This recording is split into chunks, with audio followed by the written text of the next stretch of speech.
1, 2, 3, 4, 5, 6, 7, 8, 9, 10. Royal Blue podcast sound check. 1, 2, 3, 4, 5, 6, 7, 8, 9, 10. Royal Blue podcast sound check.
Hello and welcome to the Royal Blue podcast. It's the Friday show. We are live and I am your host, Ian Croll.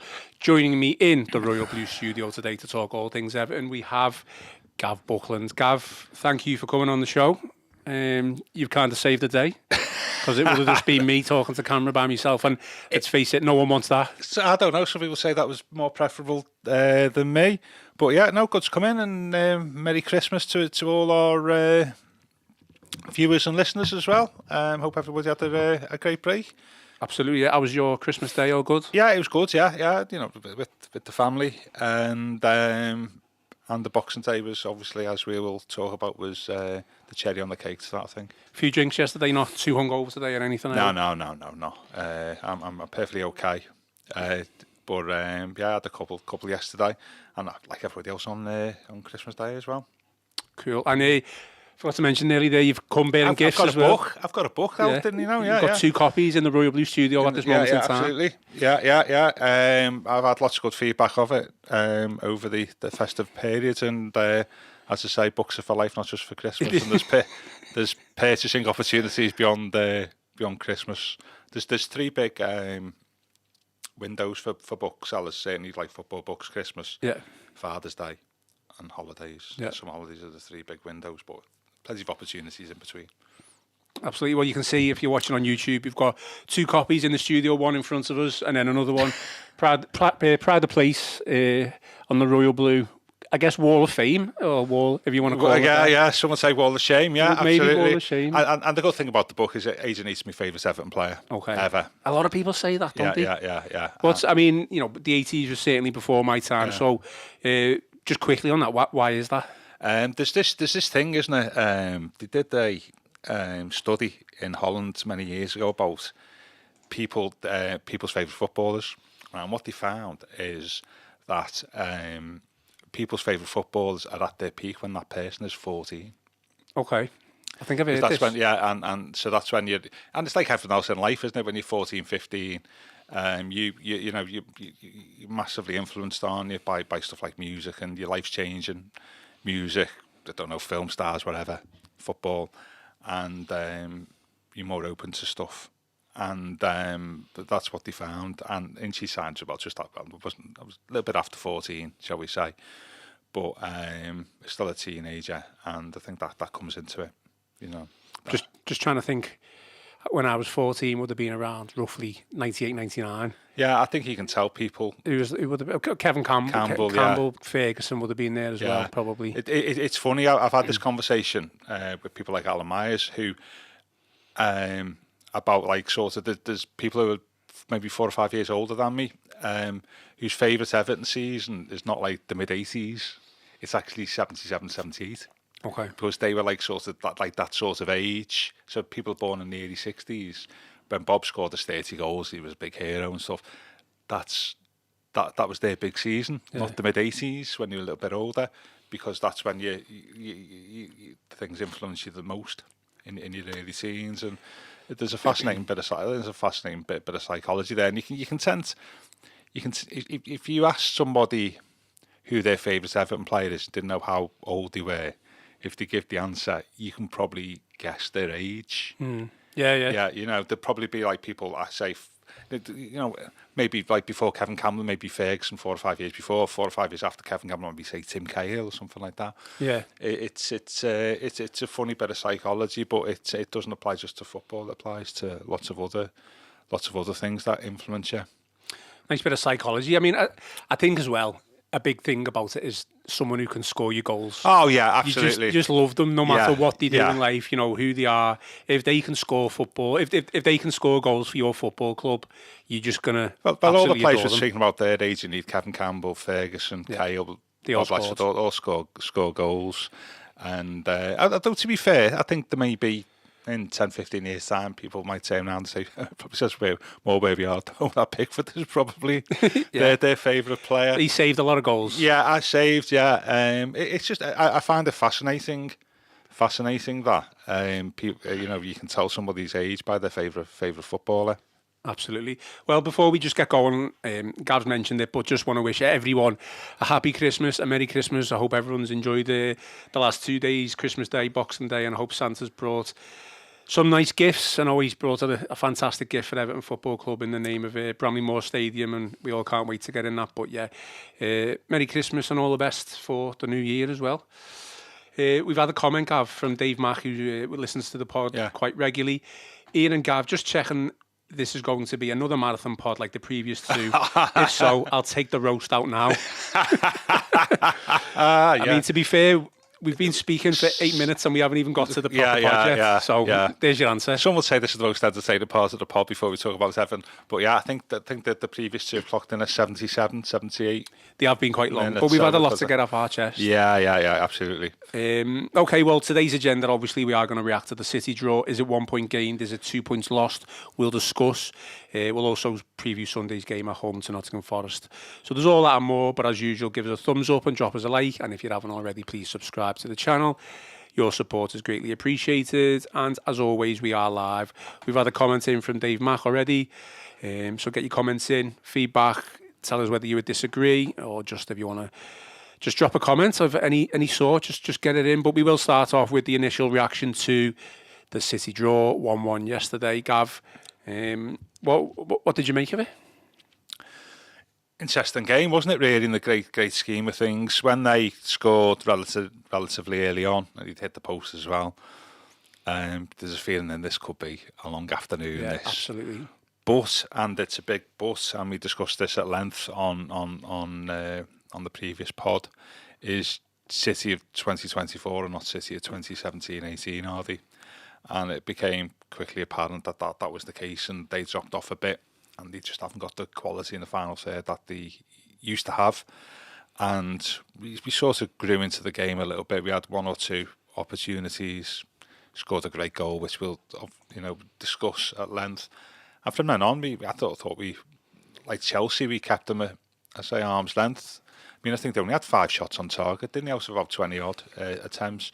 Defended well, and there was twice in injury time in the second half. We broke, didn't we? It was that 4-on-2 attack. That was the most and we had one before then where Garner Guy got in, didn't he? And in the end, I could see why people say, as ludicrous as it sounds, going to Manchester City, a draw at 2 points dropped. I can see why I say that, but it was a point gained, and Pickford has once again stepped up when we needed them to. So I was really pleased with the performance in the context of this unbeaten run against some top teams, and we can carry that forward into the next two matches, to be fair, which will be difficult games in a different way, won't they? Absolutely. I mean, I agree. Obviously, I'm putting the question out there, was it 2 points lost? Was it a point gained? I think there was an element of frustration on social media after the game, and rightly so. Yeah. Obviously, City had the penalty, which would have taken it maybe beyond our reach. But Pickford, like you say, stepped up, and then to keep it 1-1 for that amount of time, and City just looked at the void of ideas. There was nothing in the attack and play towards the end where you thought they're going to cause us any major issues. No. I thought defensively, I thought we were solid, obviously, once again. But then to be able to, certainly when Breuer came on, to break as effectively as we did, but then once again to just, for it to be conjured up into nothing from in the final third. And I don't want to blame Harrison, because effectively, he could have won us 2 games in a row, couldn't he? With Could the have been a chances hero. that he's His Christmas could have been a completely different one, couldn't it? So that is the frustration. Yeah. I think in the grand scheme of things, initially you go, you take a point all day at Manchester City, regardless of their form and how poorly they are doing at this moment in time. But I still, I think it's probably how far we've come, certainly over just the past couple of weeks, the frustration to come away with it, with the chances and the opportunities that we had not to pick up the 3 points. I'm not that too much frustrated, to be fair. I'm very pleased with the commitments, and we look far better organised at the back, don't we, since Branthwaite came in. Thought Mykolenko was probably our weak point yesterday, wasn't he? He was looking to stay on the pitch, wasn't he? Yeah. I thought Seamus had a good performance as well. And I think with City it was quite funny in the first half. Is Guardiola's teams where he absolutely killed you in the past is that gap between the centre half and full back on either flank is getting the ball through that channel and get players to run on, and then, as we know, pulling it back into somebody by the penalty spot to score. And then yesterday didn't do that at all. In fact, yesterday, in a strange way, there was a little bit of mini dice ball, wasn't it? Really, it was like balls over the top for Haaland to run on. So that was their modus operandi, wasn't it? Yesterday, certainly in the first half. And that just didn't work for him. But more often it ran through to Pickford. I think there was once he got in behind, didn't he, and took it round. And it was easy for us to defend against. Yeah, absolutely. Where previously it's playing a pace through those channels on either side of the centre half, and I think that was played into our hands a little bit. What we did really well though yesterday is the amount of shots that we blocked in the penalty area. The 2 centre halves and the defensive midfielders. We stopped a hell of a lot of shots before they reached Pickford. I think they had 24, 25 attempts on goal, only 5 on target. That indicates that actually you've done your job well. And their XG was ridiculously low for 25 shots, which it shows how well we defended. We've done that, that dice thing of defending the V. We've done that brilliantly in the last three games, and that carried on yesterday. And the thing though is against, when you're not playing the top teams, is you need a little bit more than that, don't you? And you're looking for us to be a bit more offensive in the next which you've stated a couple of times. Yeah, absolutely. I think NJ should be playing further off the pitch for a start, and we need to get people in and around Calvert-Lewin. Those are the discussions to be had about whether Brozy should get a game from the start. And I think that's something we need to do, but no complaints. Is it 2 defeats in 13 games? I know a lot of them are draws, but in 13 games you picked up points in 11 of them. That's a decent return, to be fair. Just to look at some comments that are coming in. So Eugene McGee says Everton should have won yesterday. Paul Hewitt said messed up with the 4-on-2 at the end. Yeah. It was criminal, which we discussed. Dave Mack previously commented there, says Merry Christmas, guys. In the end, good points, but what was that tackle by Mykolenko? Awful challenge. I mean, just on that, let's get that negative out the way at first. It was really annoying for me because I was watching the match at home, and I think I got called to just do something for one of the kids yesterday while the game was on in play. Oh, nightmare. Well, I walked out, come back in probably 30 seconds later, Haaland's stepping up to take the penalty. I was like, what the hell has happened here? Obviously watched the replay back, and it was a definite penalty, wasn't it? Yeah, he slipped at first, didn't he? But that was irrelevant. And he put a few agricultural efforts in yesterday, Mykolenko, and I say he was probably looking to stay on the pitch because he was booked as well, wasn't he? And he was the weak link. I mean, Savino is decent, but he's no world beater, is he? No. And you could probably say that about a lot of their players at this moment in time. I think decent, but they're not. No, and they've had world beaters in the past. That's what I mean. I know they've had a few injuries, but goes back to the makeup of the squad. City, I said on Friday, I had a look. They're 25 players in the Premier League squad.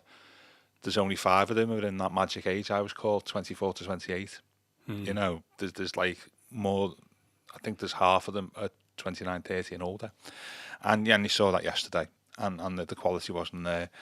But Mykolenko, would think across the 3 games has done reasonably okay. But he was probably the weak link yesterday, and we got away with it in the end, didn't we? I thought it was typical when Haaland. I didn't clock he was offside, but when he thought it would be typical that. Yeah. He was miles offside. He was miles offside, wasn't he? But he didn't realise that. You just never know, do you, at the time? So. And he was easily offside. So, yeah, it was Mikalenko's side. It was, and I thought everybody else. I thought DCL put a shift in yesterday, which has not necessarily been the case over the last 6 weeks. But Brogy, when he came on, and I know it's different when you're coming on when there's 20 minutes left and there's a bit more space and they're pressing. It's a different type of game for the centre forwards compared to when you're starting a match. But with all due respect to Calvert-Lewin, he's clearly a better footballer, isn't he? On the ball, in possession. On the ball, yeah. He's got a nice touch. Nice for the big man there, didn't he? He got a nice touch. I mean, he started the break, didn't he? Just progressing the ball forward. To me, looks like he's a lot more comfortable in doing so. And he's just a better player, isn't he? I would have played Takora again. I think. On the left. That was the only other option, or the third option. Just go yourself. Yeah. Well, when Harrison came inside, they had the option to pass to Brogy, didn't he? Yeah. When he was getting closed down rather than the shoot. Yeah. I think Brogy was in space. I've said his name in about 3 different ways, haven't I already? If somebody knows what the proper way to say his name is, please tell us. It's Broya. That's what Sam's staying with. That's what Joe Thomas and Chris Beasley say. Okay, Joe's normally right on these things. Is right on these things. Yeah, and I think he's a better player, and I think there's a case for him to start. I'm just wondering whether Dice thinks he's 100% fit. Bearing in mind his injury issues over the past, whether he thinks actually playing 90 minutes is a risk. But we don't play for a week, do we? After the game on Forest, game on Sunday, so it may be a case of I've given him a start, but he did well when he came on, and I think he's got a lot more, not a lot more. He's got more to his game than Calvert-Lewin, but I thought DCL did well. This one thing he did again, it's like typical of the way we played in the final third. He had a run on Aki, didn't he, in the second half, and rather than taking it, moving away from him to create space, he just ran into him, didn't he? He played the ball across him, and I think Aki took the ball off him. But Calvert-Lewin did well. He worked hard, which some would say has not been the case. But Brogy, I think, gives you more. And I was pleased with his performance when he came on. No, definitely. I tried to pose the question before the kick-off yesterday. Tried to get into the psyche of Sean Dyche, and obviously It's a bit difficult. No, very difficult. Say, yeah. I think Calvert-Lewin's been the main striker, hasn't he, this season, and has continued to do so. But I did think to myself, I think he's weighing up here whether he should start Broja. If he starts Broja, then that means he's probably not going to start him against Forest. So he kept with Calvert-Lewin for City. So I'll be very surprised now if Calvert-Lewin does start against Forest. I think possibly, yeah. Obviously, City would be deemed as to be the harder team. Yeah. The league table doesn't suggest that. Yeah. With Forest, you would think you'd have more of a chance at scoring goals. So you maybe play your better striker, your better forward option in Broja against a lesser team. I'm just trying to, like I say, I think figure out what he was wants the to case. And he's not had a lot of game time, has he? But was he played? Come on for us 2-3 times, is it? 3, I think. Yeah. Arsenal, 20 minutes. Yeah. Cameos. Yeah, I think well worth a start. You can see why you play Calvert. Going back to your point, see why you play Calvert-Lewin yesterday. Absolutely. But Calvert-Lewin, hopefully he doesn't see it as a slight or a knock on him if he is kind of dropped, because substitutions now are so important. If it's a tight game and Broja's done a lot of 75 minutes, Calvert-Lewin should be ready to come on and stake a claim again. I think the type of game that Dice likes the centre forward to play, I don't think he can do it for 90 minutes and be effective. No, I think at some point you've got to change it, and that's what he did yesterday, and he has done in the previous 3 or 4 matches. And but he would never usually do that though. Previously, I think it's only the past couple of weeks where he's been a bit more proactive in his substitutions, and that's a good thing. Yeah, well, absolutely. And there's a strategy there, which has not necessarily been the case in the past. But I think I'd play Broja up front against Forest just to see how it goes. I say a more obvious game to start him than City, but I was pleased with his performance. He's got a good touch, and he's got a bit about him, hasn't he? And his brother Broja as well. Yeah. What did you the make? Albanian striker? That's it. What did you make of Ndiaye then? Because I felt against Chelsea, he seemed to be getting back to his best on that left-hand side. I agree with you that he is far too deep, but I think that's just because of the way we set up and play. I get that, and especially with Mikalenko behind him, who can struggle. I know, I get that completely.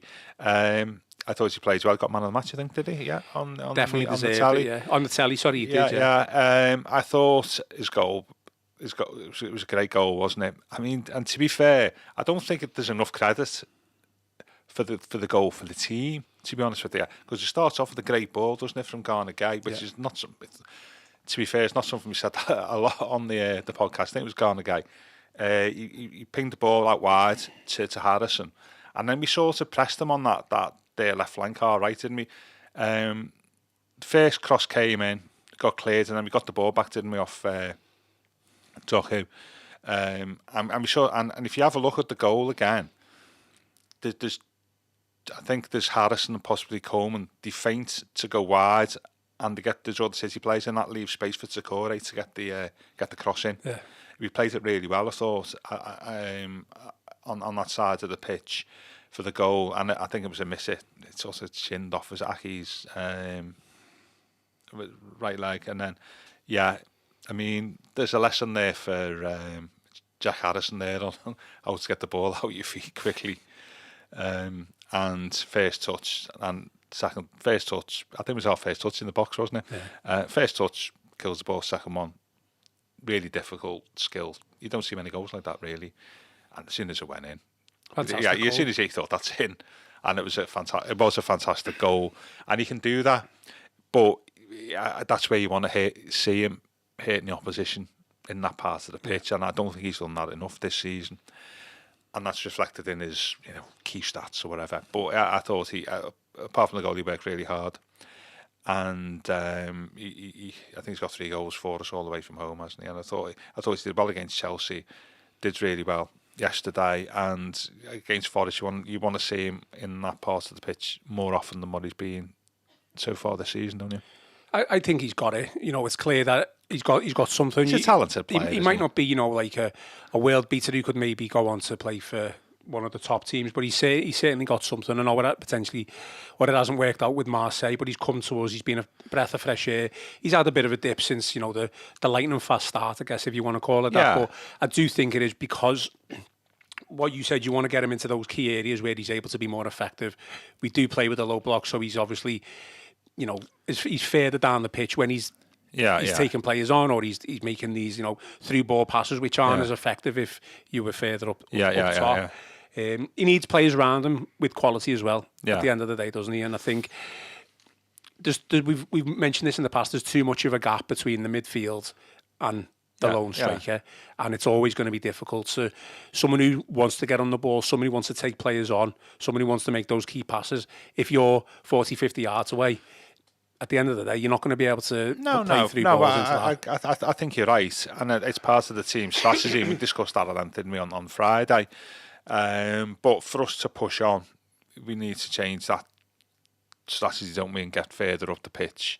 And we have got opportunities in the games over the next 5 or 6 weeks to do that, and hopefully you see a bit more output from him, because he's a lovely player to watch, isn't he? He can ride tackles, can't he? He's got quick feet. He can move between. You've got 2 players there in front of him. He's got really quick feet to move in between them, and it's just that's that. It's just the output, isn't it? In the final third that needs to be improved, and I don't think his. I say not necessarily a fan of player stats. I don't think his stats represent his season. He talks about goals, assists, and all this type of stuff. I don't think shows what an effective player he's been for us. He's got us out of trouble a few times by getting the ball up the pitch from deep. But I thought he deserved that goal. That was a class goal, and he's got that in his locker. Just want to see it more often. I was left a little bit frustrated when he went off, but obviously it became apparent that he was suffering with a tight calf. Yeah. Dice spoke about that, I think. Which is fair enough. I think just at the time I thought, why are you taking him off? Like he's the only one who seems to be progressing the ball forward and being more of a tackling threat. And certainly when Breuer came on, if he was injured and he wanted to save him for Forest, I completely get that. So we will obviously find out whether he's going to be a doubt for Forest in the coming hours, or at least certainly days. But just glad that we were able to come back from a goal down. We've done that a couple of times this season when previously we would probably have conceded one goal, and then that's the be all and end all. That's the game over for us, really, isn't it? Well, it's a good draw in a sequence of results that have been far better than what we were anticipating. Really, because we're looking at December's fixtures and oh no, if we get 3 points here, we'll be pleased. And we got 6 points from 4 games. I'm just wondering, whether and you might not find that this out over time until the end of the season. I'm just wondering whether you're helped by the postponement of the derby. Because out of that we will run never of fixtures, we'll never know. But it sort of got us a little bit of breathing space. Give us a couple of weeks off as well, didn't it? Really, it just gave us a bit of breathing space. So I mean, we might have got something out of it. But I'm just thinking it's just lessened the load a little bit in December for us, didn't it? In terms of the tough games, and consequently, it's not been as bad as month as what we were expecting. And even, hey, if you get a draw on Sunday, that'll be 7 points from 5 games in December. I think not all day long. Sunday's such a hard one to judge because I think after the 3 games that we've played and we've picked up 3 points against 3 top teams, you would then think, right, a home game against a Nottingham Forest side, we've got to win that. Yeah. And I still think we do have to win that, but I'm just looking at the table now, like the third, they're absolutely flying. I almost think that Forest could almost be the perfect team for us to play because they're going into our game full of confidence. Yeah.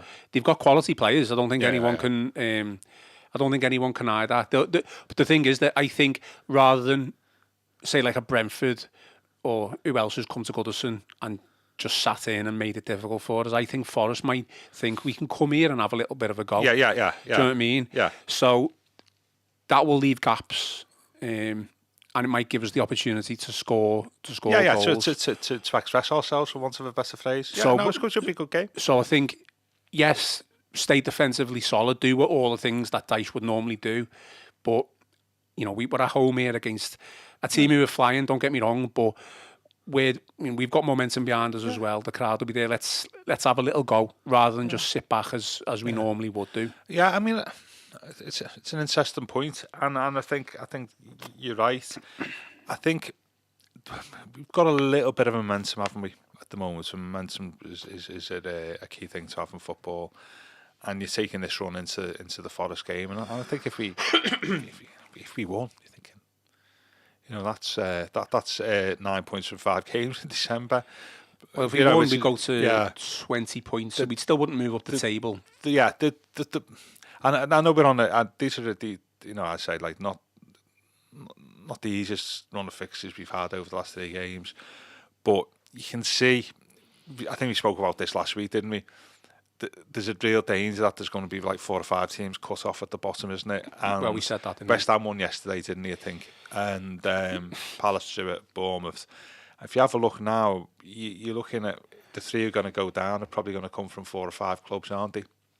And we're, unfortunately, even though we're on a decent run, we're still in that mix. Is it inconceivable that United could be thrown into this relegation battle? I doubt it. I've seen Manchester United relegated. I can vouch for that. Saying that they've got 2 tough games, Newcastle, then Liverpool next. They've got 3 tough games, I think, on the spin, haven't they? Yeah. So good, but in the context of the season, we're still not nowhere near safe, exactly, in this. I'll be honest with you, my heart was going yesterday when Leicester took the lead against Liverpool. Yeah. I thought, because for Liverpool, I thought it could be one of those days for them. Yeah. Like, I don't want to say thankfully, but I think we wanted Liverpool to win over Leicester yesterday. Well, they owed us a favour for all the favours we've given them in the last few weeks. Good shows. But we're still good. We're on a good run. I say 2 defeats in 13 games, and I know a lot of them are draws. But if you have a look at the table, we're still only... It's only 3 points ahead. Yeah. We're only one match week away where we lose and one of the teams below us wins,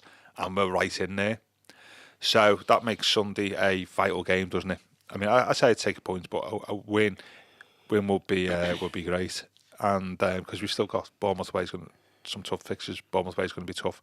Got to play Villa. Yeah, Tottenham as well. Tottenham, yeah. And so it's not as if we're out of the mire here. We still need to keep at it. What I would say, though, we said last week, is you look at that game yesterday, you look at the game against Chelsea, that does not look like a relegation-threatened team in the way they're performing and fighting, where you have seen over the last 3 or 4 years under the last days of Benitez, Frank Lampard on a couple of occasions, and even Dyche early 12 months ago, early 2024, you're looking, I'm not sure about this. We could struggle. You don't get that impression at the moment with that team, do you really? No, I agree. I think I said this before the United. It was either before or after the United game. Considering the run of fixtures that was set to go through in December, I thought we would be in the relegation zone come around this time, certainly around Forest. So the fact that we're not is a massive plus. Yeah, absolutely. But we've got to take advantage of the last 3. The draws that we've got.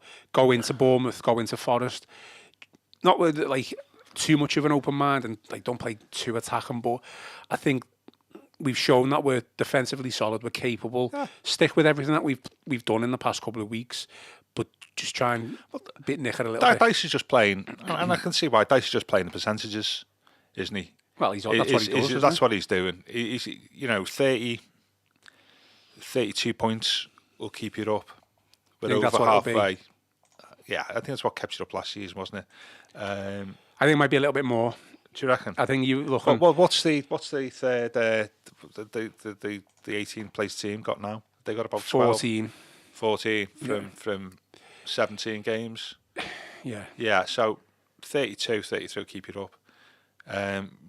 So that means we've probably got to win about 5, we could win 4 of our last 21 matches, a few draws, and we'll reach that. If anything, I'm not preempting anything, but prediction-wise, looking at form and how teams have played, and the fact that Leicester have already sacked the manager and employed another one. They've had the short manager bump, but again, Wolves after as well. Haven't they? You would say maybe the bottom 3 that is there now are the ones that would go down. Yeah. I think Wolves are in a false position. I've said that from the start. Yeah. They've had the new manager bump, so you would expect things to drop off a little bit, but I still think they're probably in the mini league out of the bottom 6. They're probably above us. The players of the quality that they've got. Well, you'd probably argue that Palace are as well, wouldn't you? Really, exactly, which is a bit scary. There's a real day. We've just got to be careful here for all the plaudits that Dyche has had. I won't say plaudits. I think people have appreciated what he's done over the last 3 or 4 matches. We're not out of danger yet, and we're one bad match week, as I say, away from being, in the bottom 3 or thereabouts. So we need to just keep on accumulating points. The problem that we've got here against Forest is what Dyche has said in the past. If you win, it's all great, and if you lose, it's sack the manager and stuff like that. I get that, but this really is Forest is a case of that. Not saying sack the manager as such, but if we beat Forest, it gives us huge breathing space. And if we get beat, that's what I mean. Absolutely. Especially if say Leicester win. I'm not sure who they've got. Yeah, Ipswich play tonight, don't they? Ipswich play tonight. Yeah. Well, Leicester play Man City. Yeah, I'll just guarantee 3 points for them, isn't it? Yeah. And then they've got 2 tough games themselves, Leicester. So it's City at home and then Villa away. Yeah. So that's what I mean. If we don't beat Forest, say we lose, then you kind of down there. I think it says a lot. We're still looking at other teams' fixtures, aren't we? And so that's not necessarily a good sign. Yeah. So what we're saying is it's a big game on Sunday, it's huge. Isn't it? It's absolutely huge. It always looked like the big game, didn't it? Out of the December fixtures, depending on irrespective of how we got on against Man City and Chelsea and Arsenal, it always looked like the big game. And if we get something out of that, it sets us up nicely then, doesn't it, for January? Just back to the game then. We've discussed the penalty incident, but let's talk about the penalty save. Jordan Pickford, Gary Lineker on BBC Match of the Day said, I wonder if he gets perhaps the respect he deserves as a goalkeeper. I think he's slightly underrated because he's remarkably consistent. What a save, first of all, from the penalty. And it was not Haaland, he can telegraph, can't he, where he's going to put it? And I think, it was a good save. Slightly controversial here, and I think it's worth a discussion. Do you think he was a bit slow to react for the goal? The first one? Yeah. It's interesting that you say that. I'm not blaming him here, but I could did he think be that done better? From behind, at the reverse angle, takes a deflection, doesn't he? Yeah. And then It's an awkward one. He doesn't react instantly, and he almost reacts just as the ball's passing him. I do get you. I'm not blaming him for the goal, but you're looking at it and you're wondering. At the time, I was thinking, how's that got in? It's a tight angle, isn't it? Yeah. And he sort of he does react and then doesn't. If you see what I mean, he makes a move as soon as the ball strikes Branthwaite. He makes a move and then stops, and then only reacts when the ball goes past him.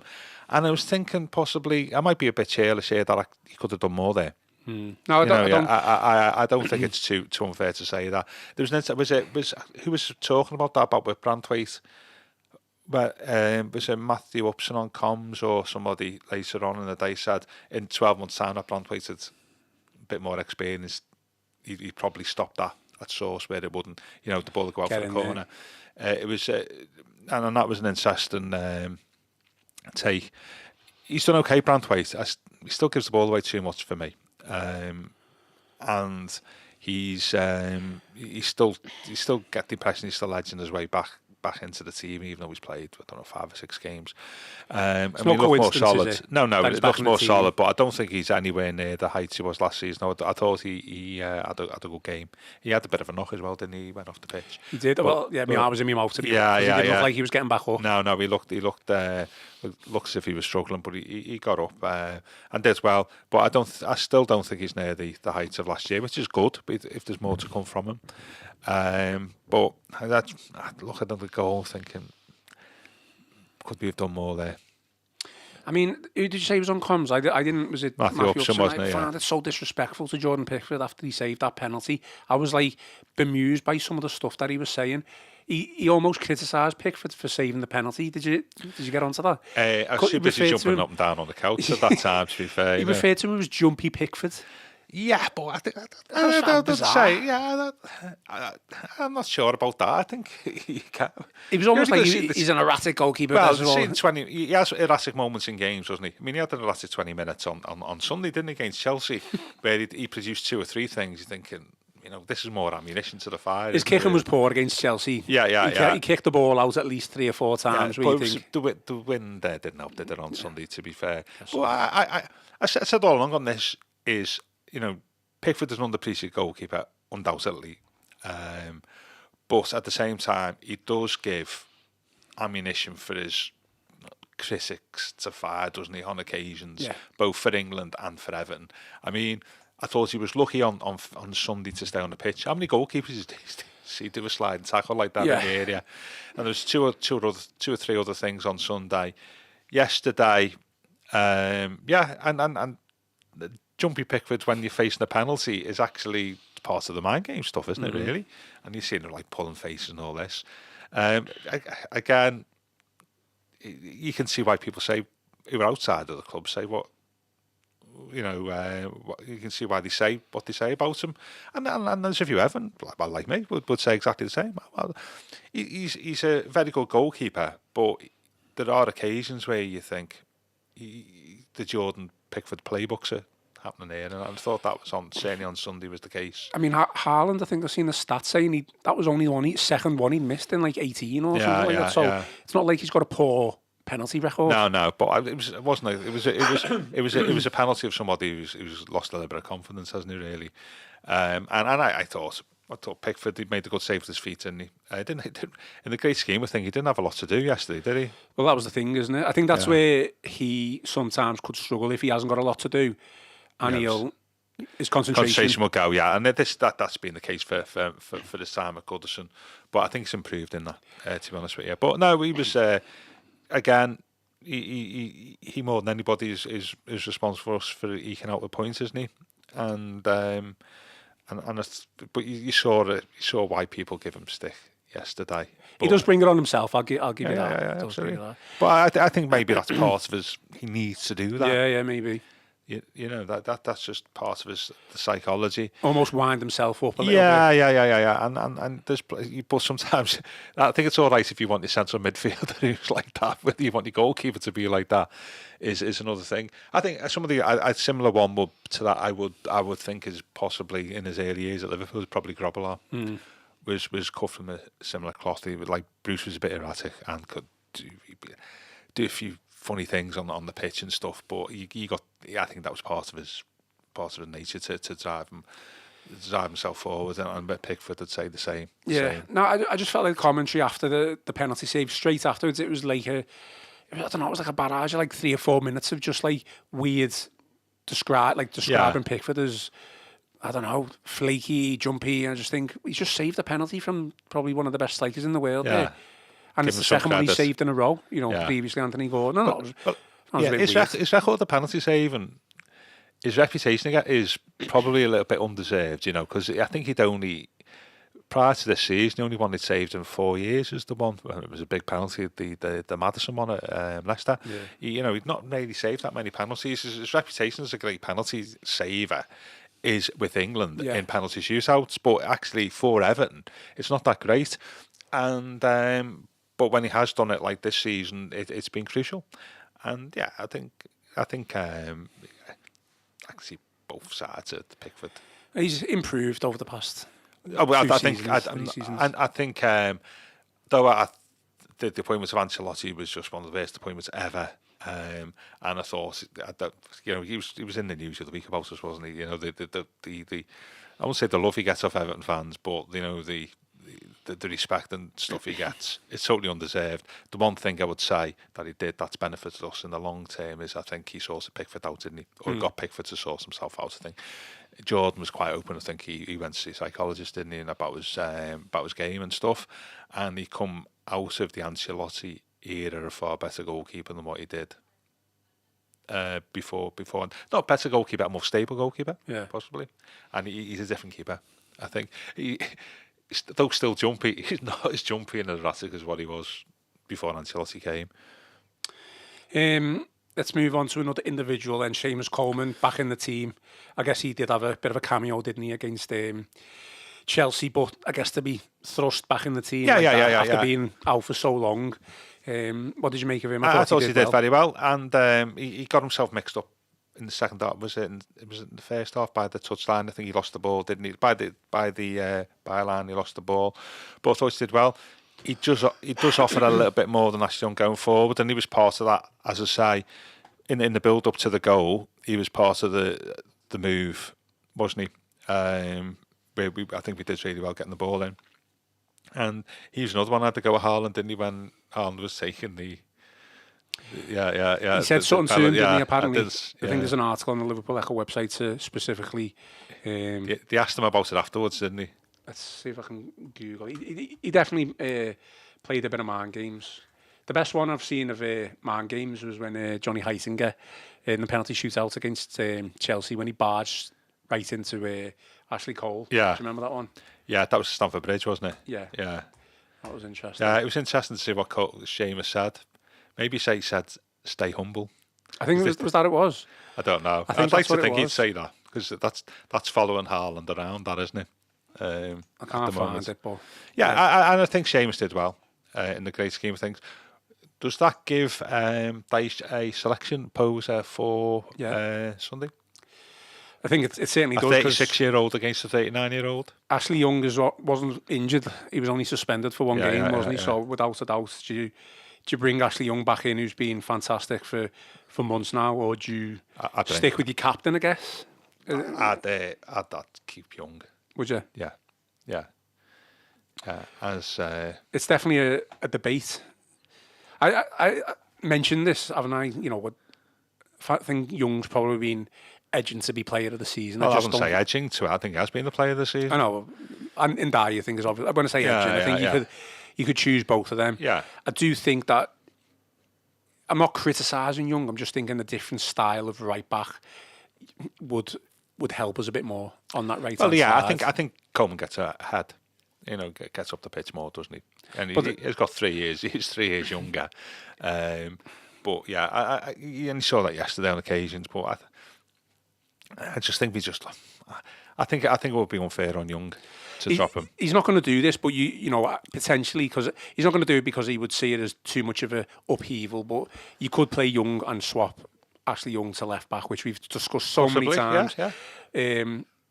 For me personally, I don't even think Mykolenko is he's not just going through a poor run of form. I personally just don't rate him as a left back, and that's might be harsh, but I think you're being harsh because I thought he did very well last year, and it literally turned on the injury against Liverpool, didn't it, in the derby, where he'd actually played well, and I think carried on playing. I don't think he's looked the same since then. I know he's had a couple of injuries. He's not looked at it.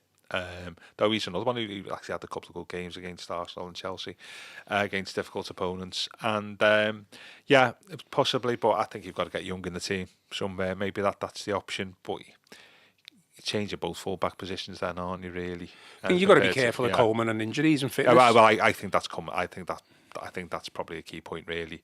Whether Dice thinks that James can do two 90 minutes in the space of 3 or 4 days is probably, at this stage, a bit beyond him, given his injury issues. He may just think he's valuable just being in around the first team squad and just filling in when needed, Coleman, but you'd probably play Young. He just looks naturally fitter, doesn't he? Young, really, well, at least for some reason he looks the same as what he did 20 years ago. I'd bring Young back in, to be fair, and Seamus is a good he's a good man, isn't he? I think he'd accept that. He spoke to Prime after the game, and he was asked about whether he was going to be offered a new contract. Did you see that? So he says, "I'm not sure. I'm one game at a time. I just want to help the club, help the lads. You want to be on the pitch, and it's been a difficult time for me, but I still can influence things. As long as Everton are okay going into next season is the priority for me." Does he get a new contract for you? I mean, no. I don't think so. I give Young a new contract. Would he naturally just, if he wanted to do this, he might want to carry on playing? Would he naturally just move over to transition to the coaching staff? Well, I think he's spoken about that, hasn't he? Yeah, I think that's definitely there. But I would give him a new contract because I think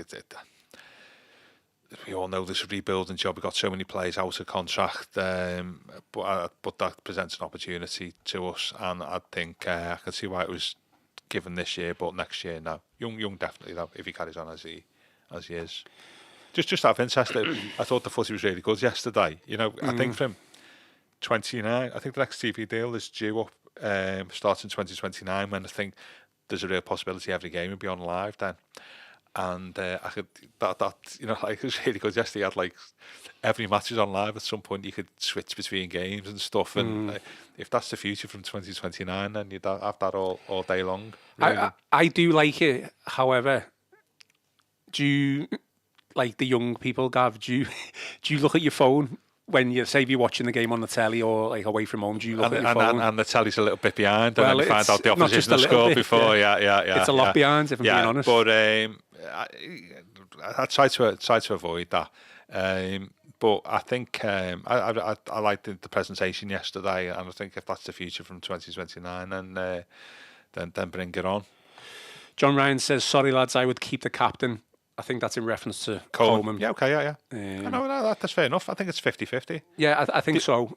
I think the point in this goes along with the selection dilemma he's got, I guess, for playing up front, because there's been quite a lot of games over the past couple of weeks. You still need to monitor players' fitness. Coleman's certainly one. Calvert-Lewin's definitely one. Yeah. So there is scope for mixing it up a little bit. And it's not just because of form or who you think will work better in that position. Yeah. It is down to, again, just monitoring fitness. Yeah. What do you think's going to happen with Calvert-Lewin? In terms of his future? Yeah. I think that his contract will just run down. And he'll go for free in the summer. Yeah, I think so. But he can talk to people in January, can he? Unless, you know, Breuer starts on Sunday and is a bit of a whirlwind, scores a couple of goals, and then that's him cemented into the team. Calvert-Lewin might think, well, I've got this month now to do my best to get out the club. That's an interesting angle. The club might see that as a viable option, considering if Breuer's form's good, you've still got Beto, and Schmitty's obviously going to be on his way back. I still think it's going to be a risk either way. I know Calvert-Lewin doesn't score goals very not scored rarely. Since the Villa game, actually, since I think it's a Villa in September. But if Breuer gets injured, then that's... Well, I think they'll have one eye on the table. I think if they get a couple... I think if in January you've won 2 or 3 matches and instead of like 3 or 4 points ahead of the relegation zone with like 10 points ahead, I think, you know, the risk of losing Calvert-Lewin is not and affecting the team is not as great, is it? And so it may depend on where we are on the table, but it's certainly an intriguing one, isn't it? If Brody comes in, scores a couple of goals, and we go up the table a little bit, but if something came in for Calvert-Lewin, whether they'd accept it or not. Gavin Cunningham says Dominic Calvert-Lewin has scored the same as Michael Keane to get rid. Well, yeah, absolutely. Well, he tried to get rid of him during the summer, didn't he? And then reading between the lines, I've said before that I think I'm not sure Calvert-Lewin's been the best advised, and I'm not, by people close to him, in that he's effectively losing probably the peak year of his career. Yeah, he's wasted the year. I think you said it, didn't you? Yeah, absolutely. He's wasted it, which I think all intents and purposes could have ended up at Newcastle. He should have whatever was on the table from Newcastle, just accept it. And he would have got a game. I know you can't see in hindsight because Isak has been injured. He definitely would have been second. Yeah, and in Newcastle and the fifth in the table, and they're a bit more of an upwards trajectory than us at the moment. And he's going to be for potential buyers. He's going to be a less attractive option next summer on a free, I would say, than what he was last summer when you could have got him. When you were paying for him, because I just think his form and scoring goals is diminished, hasn't it? Really. Before we move on to Forest, we've got a question here from Stephen Kelly. I think it's Stephen from the View from the Bullens podcast. So he says, as good as results have been, but how long can we sustain playing the way we do? As long as results carry on like this, simple as. I think he's just playing the percentages. And I think if we're picking up draws and the odd win, I think he'll just maintain it, won't he? Which has sort of been Dyche's style since he first joined the Premier League with Burnley, isn't it? Really, he's played the percentages, and he often talks about that type of stuff in press conferences, doesn't he? About chances. He talks about the probability of Calvert-Lewin scores now is greater because he's been on a long scoreless streak and all this type of stuff, which is loads of nonsense, obviously. But I think he, as long as this is carrying on, he will just of a point a game. It will just continue, and you can see that, can't you? Really, at what point can Dyche change it anyway? Because managers have their own style, don't they?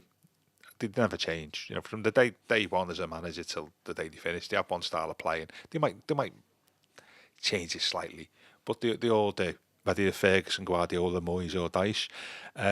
So I don't think he'll change it. I don't think he's got the players to change it. I suppose within that is, we spoke about, didn't we, we're still in a dangerous position in the league. Is a few bad results. Get to January, what the Freakins think. I think that's what Steve's saying there as well. Is it... That's the other angle. We're not at the woods yet by any stretch of the imagination, and don't let this good run that we're on fool you that we are. Semi-good run. Well, I think it's a good run. I know what you mean. It is a good run in the grand scheme of things against the teams. Games. Yeah. I think we always look at the season in stages. Let's face it, start of December, it was the dreaded December run. Yeah. Now it's moving on to games against Forest, Bournemouth, they got the Cup, Villa, then Tottenham. They're massive games, so every game's just as big. We were saying that the ludicrous position that the more dangerous game for us, City or Forest, is probably Forest. Yeah, because if he loses that, the fans are going to... And Forest are playing better than City and are more dangerous on the road. Yeah, but the fans will be on his back without a doubt. Yeah. Just a couple of questions and comments on Calvert-Lewin before we move on to Forest. The Blues said Dominic Calvert-Lewin would have been hated by the Geordies. Going from Isak to Dominic Calvert-Lewin would do that. Well, yeah, but he's not going to head at Isak. I mean, he's the best striker in the Premier League. Certainly up there. I think he's a brilliant player, Isak. I mean, I think... I don't know what his market value is. What, 110 million quid, something like that. I think something like Arsenal. You could have made the difference between Arsenal being where they are and being ahead of Liverpool. Yeah, Isak, I think. A few injury issues, though. Yeah, that's always been his problem. But he's a top player. John Ryan says Dominic Calvert-Lewin hasn't signed, and he doesn't look like he is going to sign. So at this stage, let us focus on Breuer and Schmidt and any purchases we might be able to make in January. You can see that perspective. I don't disagree with that, but I also think that if he does stay until the end of the season, he'll have a part to play. He always seems to just come up with a vital goal, Calvert-Lewin, and he's done so throughout his Everton career. So I wouldn't write him off as such, although I do agree that we need to freshen it up a little bit. And there's still a possibility there that he signs a contract, which we need to remember. But yeah, you would hope so. But his career has been one of a short burst of scoring followed by a long burst of not scoring, and he's now in the long burst of not scoring, hasn't he? What you'll find is when he does score, he'll probably score 3 or 4 in 3 or 4 matches. That's what I mean. That's what, and that's he's backed himself. He's backed himself into a corner to an extent, though, hasn't he? He's gone on another long goalless scoring run. If that continues, you're not telling me that other teams who would have been interested at the start of the season looking at that and going, well, on a free, he could do okay, like as a backup. Yeah. He doesn't want to be a back. He personally won't want to be a backup unless he's just happy to sit on the bench for a lot of money. Yeah. Well, possibly. But the other thing as well, I was just thinking about Calvert-Lewin, is the one thing we have missed this season. Have we had the penalty this year? I think have we not had the penalty since Calvert-Lewin scored at Newcastle, certainly in the Premier League. And sometimes as a striker, there's a penalty. I would imagine he'd still be on penalties. And we've missed that, hasn't he? Well, he's missed that. Just to get your confidence back a little bit. Did Beto score a penalty this season? Am I making that up? He's missed. I don't remember. Stephen Kelly again. Would you take 8 to 10 million for Dominic Calvert-Lewin in January? All day long. Yeah. But assuming that actually we're sort of reasonably placed in the Premier League table. But if what would you do with that money though? Would you replace him with a striker, or would you look to target a left back or a right back? I guess at the moment a right back's not a major priority, but maybe a left back would be. It's still a priority, right back, by the way, but because you've got Young and Coleman, certainly Young playing so well, I think a left back of sorts would be up there. Yeah, I think so. But it's an interesting one, this, isn't it? That side of Dyche's future, isn't it? Or if the feeling is in the boardroom is that actually Dyche is going at the end of the season, you may not choose to spend anything at all. Yeah. But I would think so. Common sense would say that the left flank needs adding to defensively, doesn't it? Really. But are you going to, for 8 to 10 million quid? I know slightly. Are you going to get anybody? Are you getting somebody in to replace Mykolenko, or just to be a second left back? You know what I mean? And are you going to find somebody who's going to be better than Mykolenko in the January transfer window for a decent fee? Well, we are approaching marathon podcast territory. Are we? Coming up to the hour. Okay. We just love it so much, Gav. That's what it is. Let's talk about Forest then. Yeah. Are you surprised at how well they've done? I think a lot of people would be. Yeah. They have got quality players, though, and they've invested. They've been able to invest, haven't they? So I guess in that sense, it's probably no surprise. His reputation's taken a bit of a pound, hasn't it? Espirito Santo since he left. Do you think he was unfairly treated at Tottenham, though, as well? Yeah, I won't be the first one or last one to be unfairly treated at Tottenham, I would say. Yeah, he was manager of the month, wasn't he? He sacked him about 6 weeks later. But yeah, I think, and also as well, he, even at Wolves, he tends to be a reputation. Like I said about management styles, reputation as a cautious manager. So he's actually played a lot of attractive football, haven't he? Forest, he scored. He scored 3 or 4. United, didn't he? Did he score? Was it 3 at Brentford? 3-2 it ended up finishing. Yeah, 2 or 3 at Brentford. Yeah, so yeah, I'm surprised. I'm surprised at the way they've played, given his reputation for cautiousness. And it's a welcome change, isn't it? I mean, it just shows you, and this is the type of thing that gives us hope, doesn't it, going forward, is on a good, if you've got a well coached team of good players and you're not in the top 6 as it were wealth wise, if you get that right, you can go places in the Premier League. And that's been the case for the last 4 or 5 years, which I don't really think it was the case from the mid 2000s to when COVID started, when it was tended to be the top 4 or 6 every season. Just a close shop. Completely. Yeah, you know what I mean. I think what we've learned, and maybe because of COVID, just sort of affecting the top clubs financially, is what you've seen since then is if you have a good season, you can get in the top 6 easily. If you're not in, one of the seasonal big 6, and you're seeing that with Forest this year, haven't you? It's how you sustain it, though, isn't it? I mean, not so long ago, Brighton are knocking on the doors of the top 4 this season, weren't they? Now they're mid-table, aren't they? Fulham are there or thereabouts, and then they drop down and they come back again. Forest, it might happen to them, mightn't it? But it's just good to see. It just gives you a lift, doesn't it? In a decent season, 2 years' time, that could be us. Fighting talk, I like it. No, but why not? Yeah. Why not? Absolutely, because that's what we've learned from the Premier League over the last 3 or 4 years. Here's me saying, we've got more of a chance of scoring against Forest because they might play a little bit more open, but they've got the 3rd best defensive record in the league. Yeah. They've only conceded 19, and Arsenal and Liverpool the only teams that better that. And we'll be there about 19, wouldn't we? Where are we? 22 goals conceded. What Forest scored? Forest have scored 24. That's 24 from 17. Yeah. So they've That's got a +5 decent goal difference. Well, maybe I'm just being selective. I thought they would have scored more goals than that. But points on the board, I guess, is all that matters. And one of Dice's main men playing for them as well. Who's that? It's Wood. Oh, God, yeah. Well, he scores goals, doesn't he? Yeah. Yeah, be interesting to see against Tarkovsky. You will know well. It's just a funny story on Chris Wood. When I did the pod a couple of years back, and there was always a listener, an avid listener, who, I think he was still at Burnley, Chris Wood at the time. Yeah. He always used to say, would you sign Chris Wood? Every single podcast. Yeah. I think he was from New Zealand, an Everton fan from New Zealand. Because Chris Wood is from... so obviously big fan of Chris Wood. And I always used to say no. Whether we would sign him or not, but you can be wrong every now and again. He's done a decent job. He's been fantastic. If anything, he was the player that we should have signed over Beto. Yeah, he was one of my answers to my footy quiz at Christmas. Chris Wood. Him and Shearer, the only the 2 players are they to be the leading all-time scorer in the Premier League for 2 different clubs.